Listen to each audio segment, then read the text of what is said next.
اللہ جل شانہ نے منافقین کا ذکر بھی کیا ہے اور ان کے رویوں کا ذکر کیا ہے۔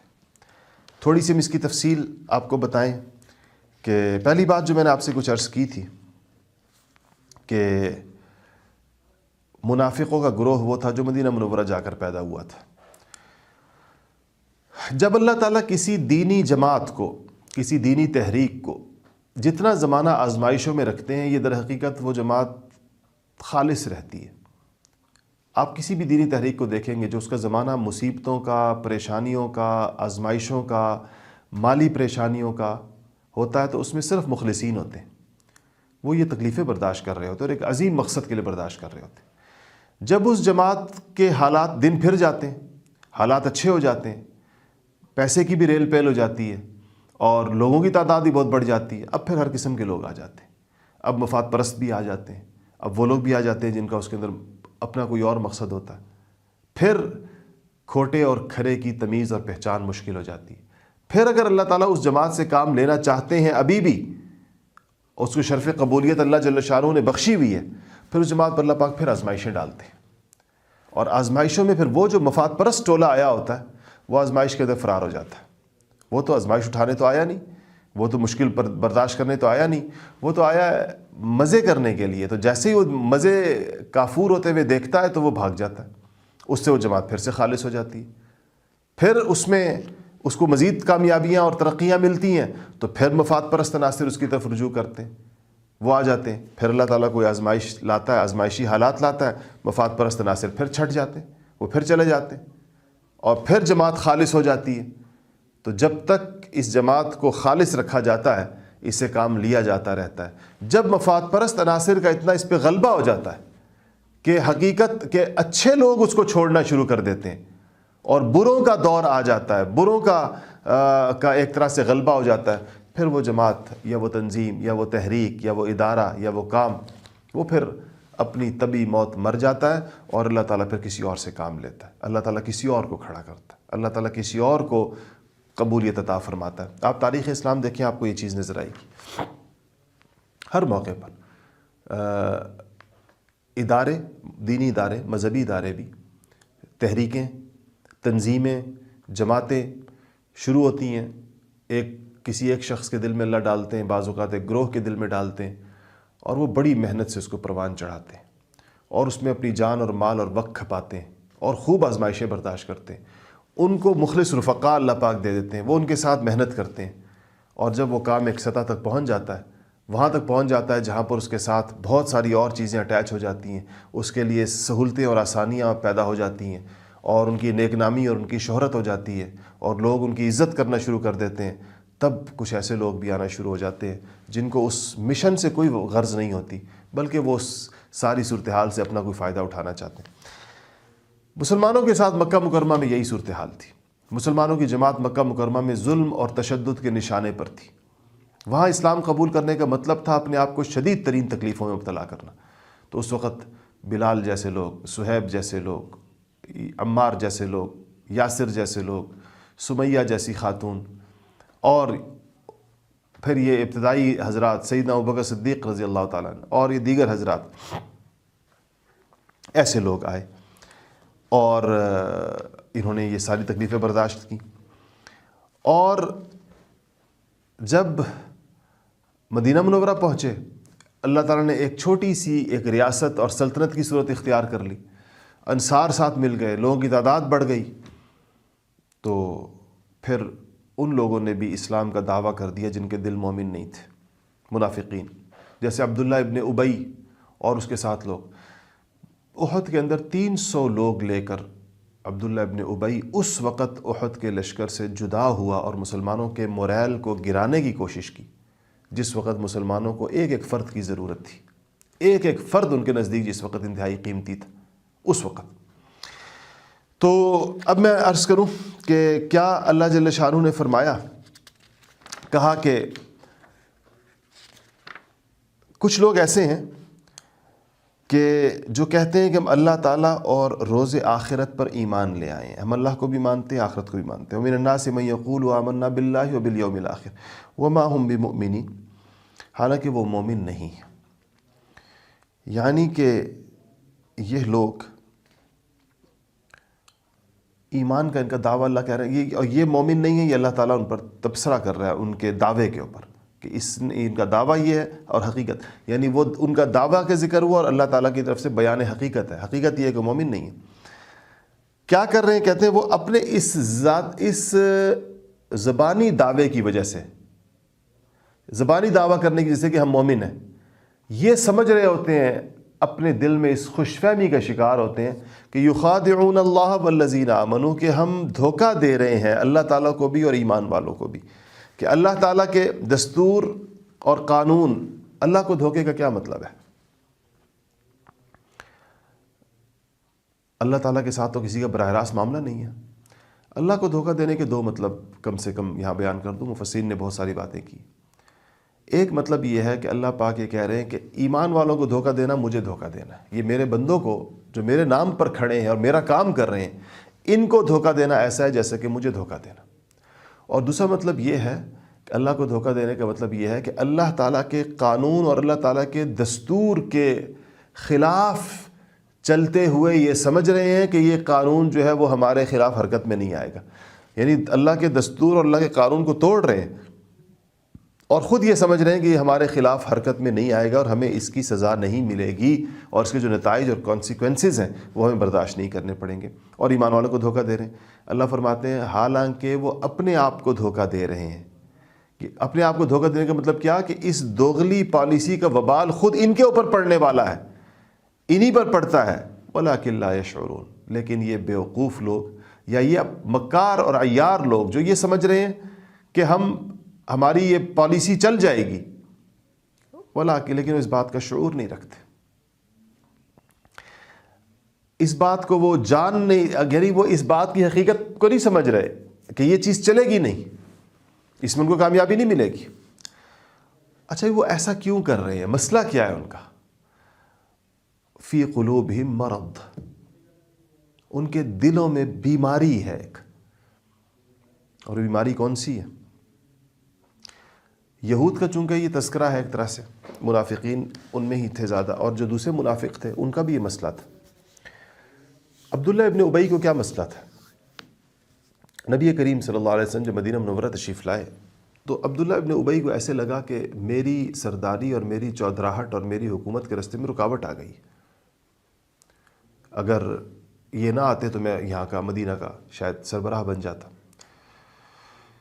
اور یہود کو مستقل حسد تھا مسلمانوں سے، کیونکہ وہ یہ جو شفٹ ہو رہی تھی اسلامی امامت کا مرتبہ جو ابھی تک بنی اسرائیل کے پاس رہا تھا، حضرت ابراہیم سے شروع ہو کر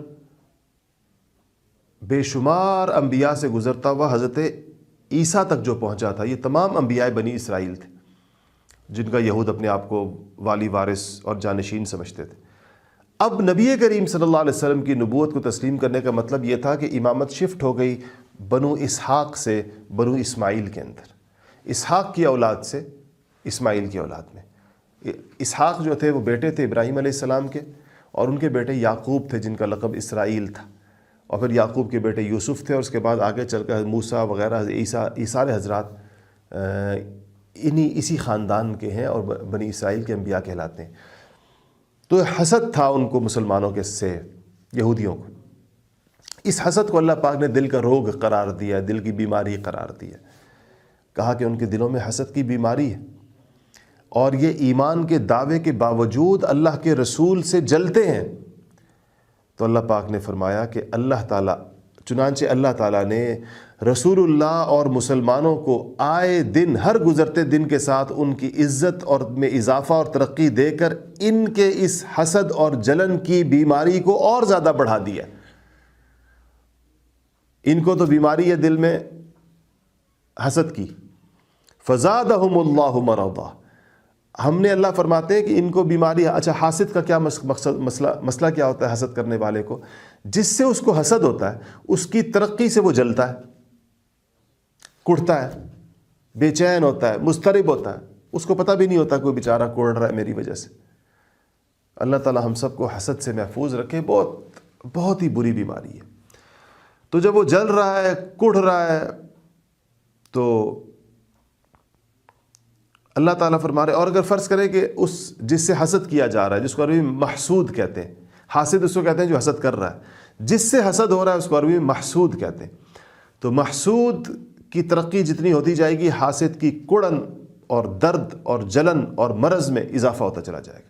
اس کو اللہ فرما رہے فزادہم اللہ مرضا. اللہ تعالیٰ نے مسلمانوں کے اس بڑھتے ہوئے مجمع کو، مسلمانوں کی اس بڑھتی ہوئی قوت کو، مسلمانوں کی اس پھیلتی ہوئی دعوت کو، مسلمانوں کے اس نشر ہوتے ہوئے پیغام کو دیکھ کر یہ جل رہے ہیں. اللہ نے فرمایا ہم مسلمانوں کو مزید ترقی دے کر ان کو اور جلا رہے ہیں، اور ہم نے ان کے حسد کو بڑھا دیا، ہم نے ان کی جلن اور ان کی بیماری کو مزید زیادہ کر دیا. اور ان کا دنیا کا عذاب ہے، دنیا میں جلتے رہیں گے، کڑتے رہیں گے مسلمانوں کی ترقیوں کو دیکھ کر، اس دین کو مٹا نہیں سکیں گے، اور اس کو پھلتا پھولتا دیکھ کر انگاروں پر لوٹتے رہیں گے. اور پھر کیا ہوگا؟ وَلَهُمْ عَذَابٌ علیم. اور یہ تو دنیا میں تو وہ والا عذاب ہو گیا، جلنے والا، کڑھنے والا، حسد کے نتائج.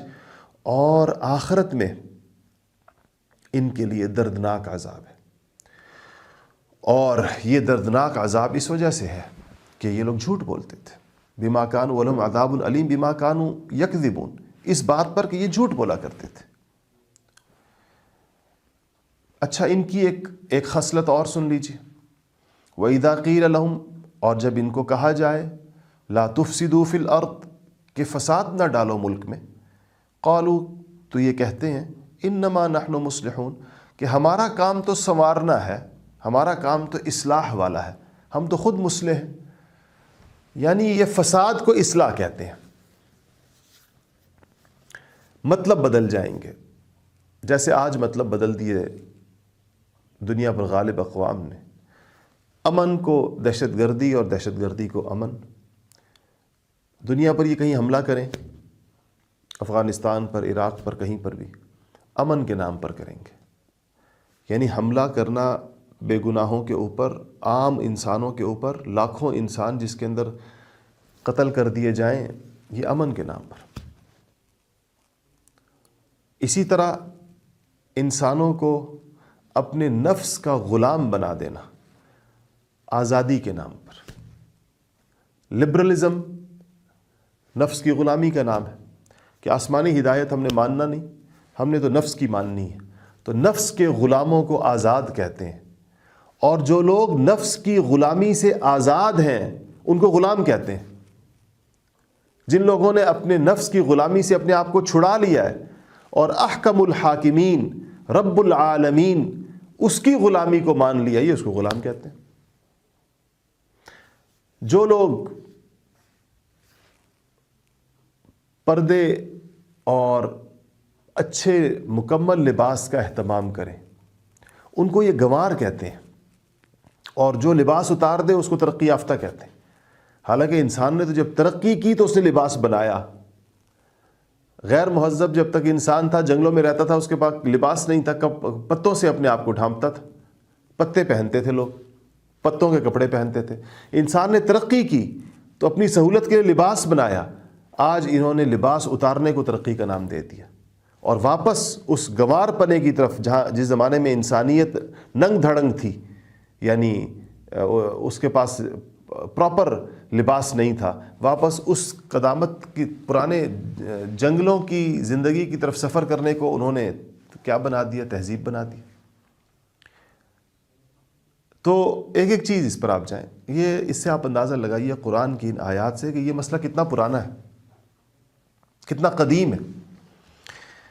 تو کہا کہ ان کے دلوں کی میں حسد کی بیماری ہے، اور وہ ایمان دعویٰ کرتے ہیں اللہ کے ایمان کے دعوے کے باوجود رسول اللہ اور مسلمانوں سے چونکہ جلتے ہیں، تو اللہ تعالیٰ نے ان کی عزت کو، مسلمانوں کو مزید ترقی دے کر ان کے حسد اور جلن کو بڑھاوا دے دیا. یہ بات تو خیر ہو گئی تھی. اور اگلی بات یہ ہو رہی تھی کہ جب ان کو کہا جاتا ہے کہ زمین پہ فساد نہ کرو، تو وہ کہتے ہیں انما نحن مصلحون، کہ ہم تو اصلاح کر رہے ہیں، کہ ہم تو اصلاح کا مطلب کیا ہے؟ یہ دیکھیں منافقوں کے اس رویے کی طرف اشارہ ہے کہ ہم تو اہل کفر اور اہل اسلام کے درمیان مفاہمت کرا رہے ہیں. یہ وہی میں نے مصالحتی گروہ کی بات کی تھی. ہم تو مفاہمت کرا رہے ہیں، اور ہم صلح کروا رہے ہیں لوگوں کی آپس کے اندر. آپ آج بھی کردار دیکھیں ان فسادیوں کا تو یہ آپ کو صلح کے نام پر انٹر ہوتے ہوئے نظر آئیں گے. قوموں کے اندر کہیں پر پہلے لوگوں کے درمیان فساد کی آگ خود بھڑکائیں گے، لوگوں کو آپس میں لڑائیں گے، لوگوں کو زبان کی بنیاد پر، مسلک کی بنیاد پر، مذہب کی بنیاد پر، رنگ و نسل کی بنیاد پر، جغرافیائی تقسیم کی بنیاد پر لوگوں کو تقسیم کر دیں گے، ان کو آپس کے اندر بھڑا دیں گے، دونوں فریقوں کو لڑنے کے اسباب دیں گے، پھر صلح کے نام پر لانچ کریں گے، صلح کے نام پر معاشرے میں پھر سے اتر آئیں گے. اب یہ عجیب ہے ان کے کردار کہ فساد بھی ان کا. انگریز جو اس خطے میں رہا، آپ تاریخ پڑھیں اس خطے کی، یہ فرقہ وارانہ مزاج اس خطے کے اندر انگریزوں نے پیدا کیا. باقاعدہ ان لوگوں کو پروموٹ کیا معاشرے میں جو لوگ فرقہ پرستی کی لعنت کے اندر مبتلا تھے، ان کو پروموٹ کیا. اور جب آپس میں لوگ بھڑ جاتے تھے تو پھر حکومت اپنی تھی، جج بھی خود بن کے بیٹھ جاتے تھے، پھر دونوں کو بھاشن دیتے تھے اپنے لیے ایک پوزیشن کہ گویا کہ ہمیں تو یہ سارا فساد ہم تو بڑی پسند ہی نہیں، ہم تو ساری اصلاح کرنے والے. تو اللہ پاک نے ان کو سند کیا دی. الفاظ اگر قرآن شریف کے اگر آپ سمجھیں تو اللہ پاک فرما رہے اللہ قرآن وہاں پر کہتا ہے، اللہ وہاں کہتا ہے جہاں پر آپ کی توجہ مطلوب ہوتی ہے. جیسے کوئی چیز یوں کر کے کسی کو متوجہ کیا جا رہا کہ سنو سنو سنو سنو، ایسے کوئی بندہ کہے اس کا مطلب ہے سب کچھ چھوڑو، اب یہ بات سنو جو ہونے والی. اللہ آگاہ رہو، خبردار رہو، سن رکھو اچھے طریقے کے ساتھ، یعنی ذہن نشین کر لو اس بات کو، انہم ہم المفسدون، کہ یہی لوگ فسادی ہیں در حقیقت، یہی فسادی. ولکن لا یشعرون، مگر سمجھتے نہیں، شعور نہیں رکھتے.